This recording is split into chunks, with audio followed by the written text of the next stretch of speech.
ఇలా చూసుకుంటే అసలు వేరే లెవెల్. తమన్ బ్యాక్గ్రౌండ్ మ్యూజిక్ అయితే నెక్స్ట్ లెవెల్‌లో కొట్టాడు.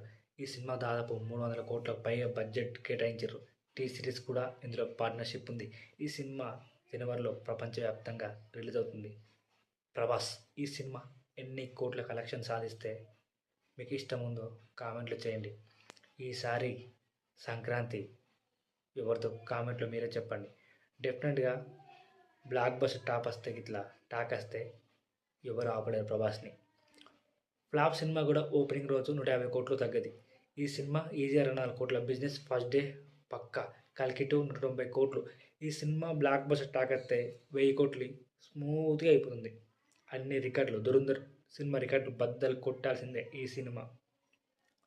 నాకైతే ట్రైలర్ బాగా నచ్చింది. విఎఫ్ఎక్స్, బ్యాక్గ్రౌండ్ మ్యూజిక్ తమన్ ఇదిగా తీశారు. సో డెఫినెట్‌గా రాజా సాబ్ క్లైమాక్స్‌లో రాజా సాబ్ 2